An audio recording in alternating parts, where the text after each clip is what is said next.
Hey everyone, I have just recently been receiving emails regarding the Locke document and Jefferson document in perusal.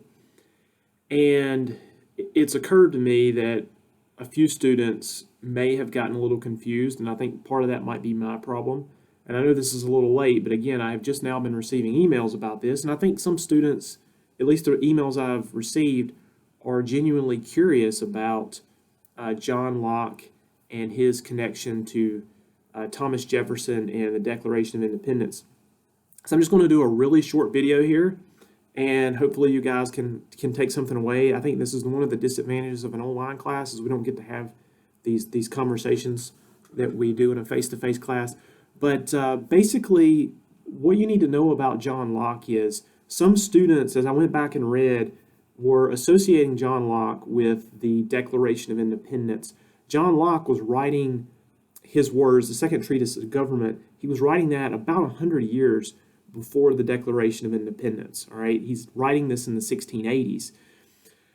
But what the reason that Locke is so important is he's essentially, through Jefferson's Declaration, has basically become, in a sense, the godfather of America's political philosophy, I guess you could say. So he's writing in the 1680s, and he's basically writing at the time of the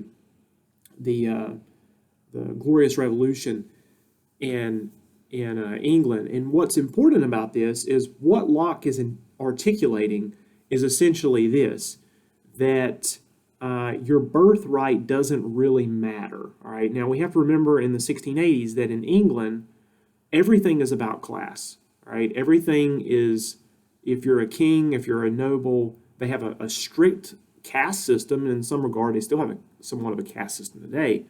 But they have a very strict caste system, and that is based on social class. But what Locke does is he is interjecting Enlightenment philosophy here. All right, so if we can remember, when we looked at the Enlightenment in this class, the Enlightenment essentially says this: reject anything you've been taught about divine right to rule. Reject anything you've been taught from sacred texts, such as scriptures, or such as the Greeks, Plato, Aristotle, whoever. Like, create an experiment and try to figure these types of things out for yourself. So the Enlightenment is all about testing things out for yourself and rejecting authority from other sources, right? And that's what Locke is essentially doing. So Locke says, how can we figure out whether or not people are essentially given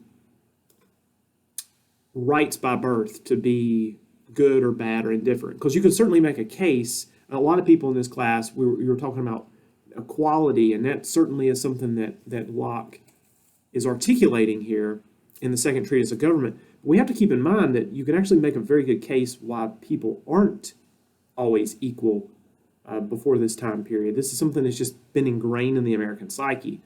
But Locke says, all right, what we're going to do is I'm going to create a thought experiment.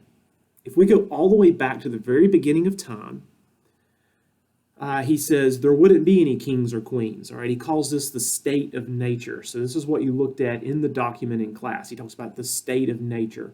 Now, what is the state of nature? The state of nature is actually, I think, first articulated by Thomas Hobbes. Somebody in the class actually mentioned that, which is great.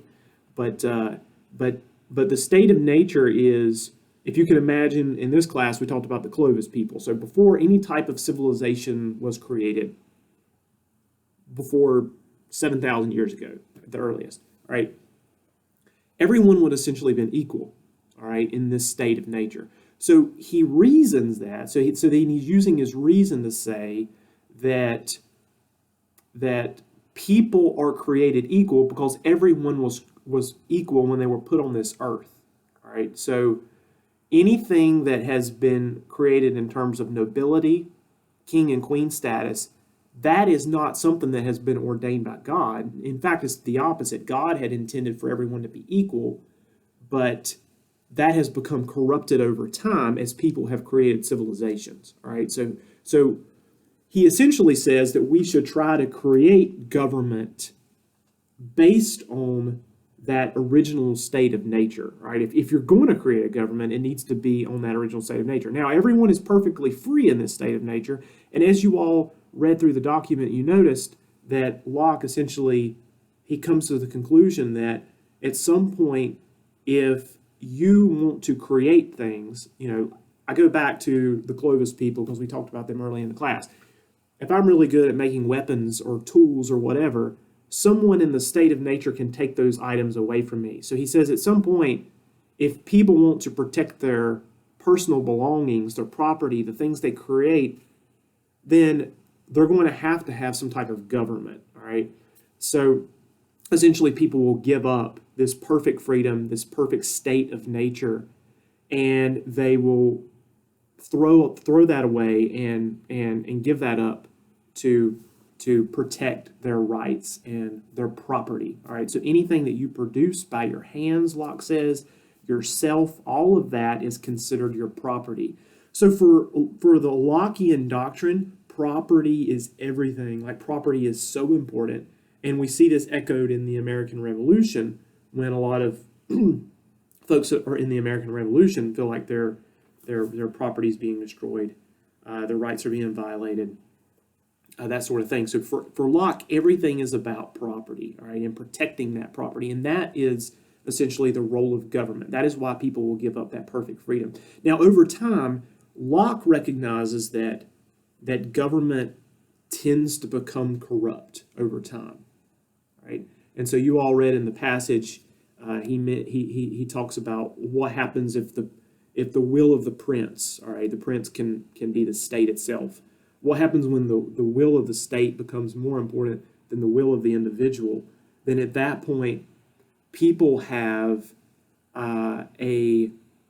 almost a right. I would even say it's a duty. I think Locke would even call it a duty to essentially destroy the government and create something new, right? So Locke's doctrine today to us seems it should seem very violent to you, very aggressive, right? The right to bear arms is a big part of. So our Second Amendment today it comes from Lockean thought, right? Because Locke believed that people should essentially arm themselves. They should walk around armed because government is always trying to expand, and government is always trying to essentially take away your rights, and it's your duty as a citizen to protect yourself from government overreach. All right, so again, the Lockean political philosophy is an aggressive political philosophy. It's one that requires a lot of action on the part of the individual to protect his or her rights, all right? Because at any point, it's that individual's right to go back to the state of nature as God had intended it and to create and form a new government, all right? So revolutions are very rare, by the way, and Locke recognizes that revolutions are very rare, but it's interesting that we have Locke is used by Jefferson to justify this revolution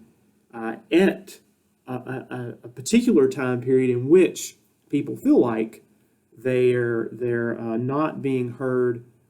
Taxation without representation, as Patrick Henry originally said. So Jefferson then is, you should see, as you guys were reading Locke and read Jefferson, I mean, Jefferson changes very little. In fact, one gentleman who was part of the Virginia Convention, Richard Henry Lee, he was the one who actually first introduced the notion of independence in May of 1776.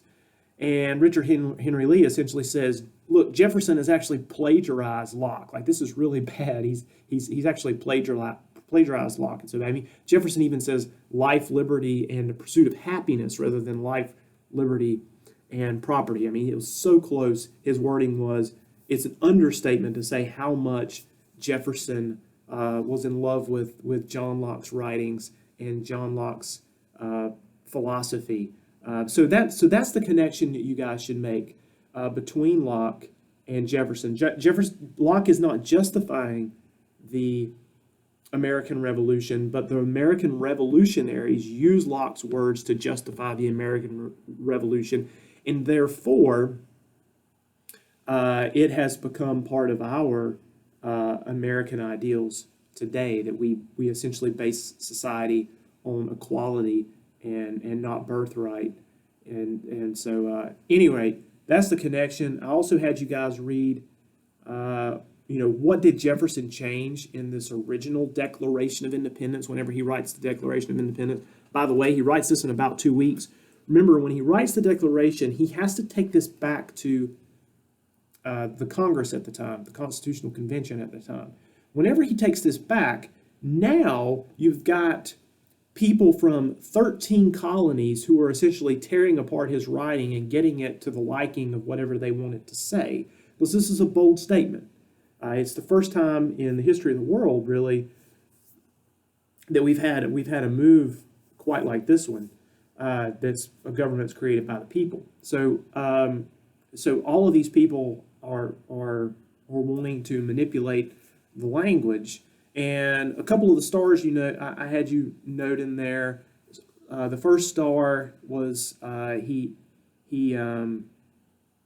not really sure why he changed what he changed always, but maybe it sounded a little bit like smacks of the pulpit in the first star. Second star, you would have noticed that he changed the words. I think it was treasonable to domestic, I believe, and then so Jefferson. It's interesting if you actually go back and read the original Declaration. It's almost like he's having an aha moment as he's writing the Declaration, because he changes the words. Here, I've got the document here. Treasonable to domestic, and then he changes the words fellow subjects to us. And you can actually see in the original document where he scratches out fellow subjects and put us. Almost like he's having a realization here that, wait a second, I'm no longer a subject of England, but I'm actually articulating the words to create a something new here, a new state, right? The United States. So that's that. The third star, you all noticed that several of you noticed that he actually took out a section in which he condemned slavery. Jefferson is a very dramatic writer, and he essentially blames slavery on the king. If you go back and read that, it had a little tortured logic in it. I mean, at one point, Jefferson in that paragraph is blaming slavery on the king, but he also is blaming the king for abolishing slavery, because at one point early on in the Revolutionary War, the king actually decided to allow slaves to become free if they would fight on the side of the Brits in the American Revolution. We'll see Abraham Lincoln repeat this very same tactic come the time of the Civil War.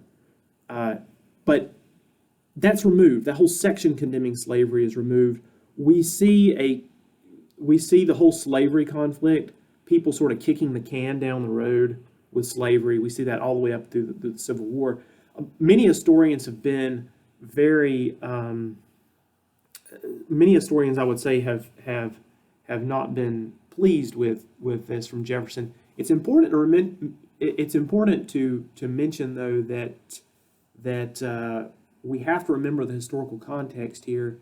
And now that this is a political document, it's not a personal document presented to the whole Congress, they had a really difficult time getting South Carolina on board. And you're going to have a hard time getting South Carolina to join the revolutionary cause if you basically have in the Declaration of Independence an entire paragraph saying that slavery is evil. Their entire society is based on slavery. South Carolinians are, for the most part, immigrants from Barbados. And as we all know, that's a sugar island, English sugar island. These are mostly immigrants. They're bringing that same process to South Carolina low country, and they're producing things like rice and indigo. But it's a slave culture, and so there's no way that if he leaves that in there, South Carolina had already threatened not to join. In fact, late in the war, it's kind of a last ditch effort.